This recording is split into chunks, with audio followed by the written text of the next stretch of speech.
Nabi Ibraahim calayhi salaam ayaa wuxuu waaninaya aabihii oo gaal ah.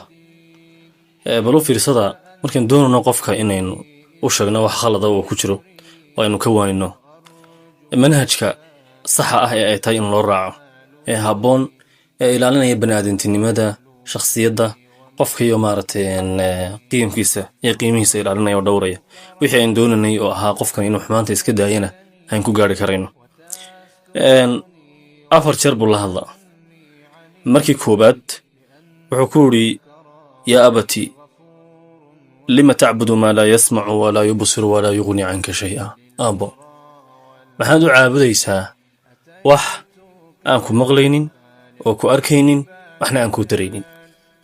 eeg hadda qofka inagu badanaa adiga arkay waxaan ku bilownaa inaan qofka ku dhahno jooji waxan xumaantan iska daa mar hadeeg waxaan iska daa waxna waxun iska dhaaf.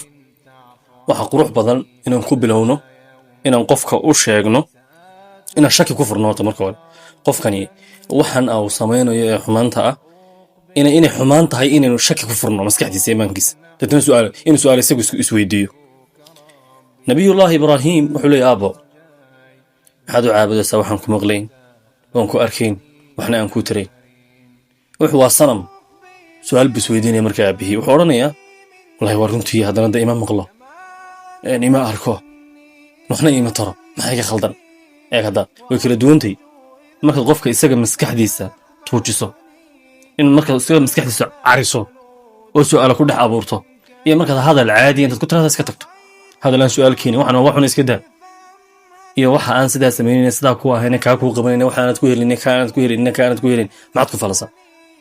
mar labaadkii wuxuu ku yidhi innii qad jaa'anii min alcilm maa lam ya'tika fattabicnii ahdika siraatan sawiya. mar labaadkii wuxuu u sheegay inuu hayo xog aanu isagu haynin. haddaba fiirso qofkii markaa waxaynu u sheegaynaa mar labaadka waxaan kala hadlano meesha aan ka keenano inaan diinta ilaahay ka keenano inaan ka keenano waayo aragnimo inaan ka keenano haddii ilaahay badankeeda leeyahay sida aqoontu ina farayso kolba dee wuxuu halka qofka u taagantay. mar saddexaadkii wuxuu ku yidhi yaa abati laa tacbudu shaytaan ina ashaytaana kaana liraxmaani casiya. mar saddexaadkii buu ku yidhi aaba shaydaanka caabudin waayo shaydaanku ilaahay buu caasiyey oo uu diiday.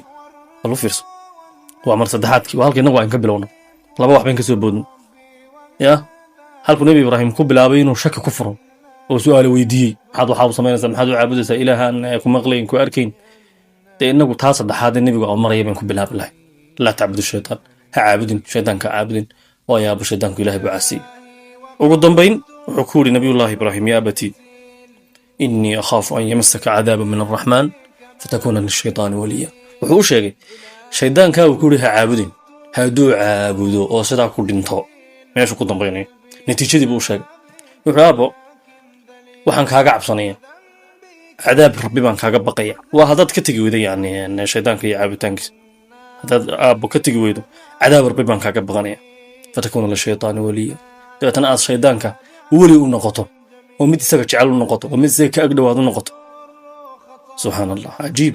bal ka warran waanida saaxiibayaal qofka marka aynu doonayno inaan waanino si waanideena waxtar u noqoto waana waxtar loo noqoto qofku aanu inooga didin aanu inoo nicin aanu inooga faagin aanu inooga fogaan stebiska waa inaan marno waa inaan marka hore qofka maskaxdiisa carino oo su'aala weydiino waxay u tarayaan. salaad la'aanta ayaan doonayna inaan ka waanino oo aynu ku waanino inuu tukado wayn weydiinanaa maxaad ka yeeshaa salaad la'aan maxaad raaxaya ku haysaa?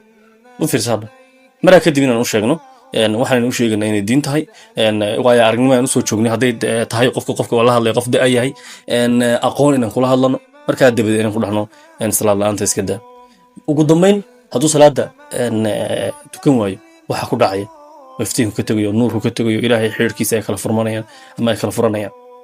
marka stebiska waa inaan marno adigu si guud qofka waa inaynaan ku bilaabin waxaan iska daa waa in horta marka uu hooga tusaaleyno waa inuu sheegno waxaan wax xun yahay waa inuu sheegno haddii ilaahay badankeeda leeyahay weydiino su'aalo ah qofku isagu chance ayaan siina maskaxdiisa iimaankiisa aw iskula faqi karayo wanaagsan waa ilaahay salaam.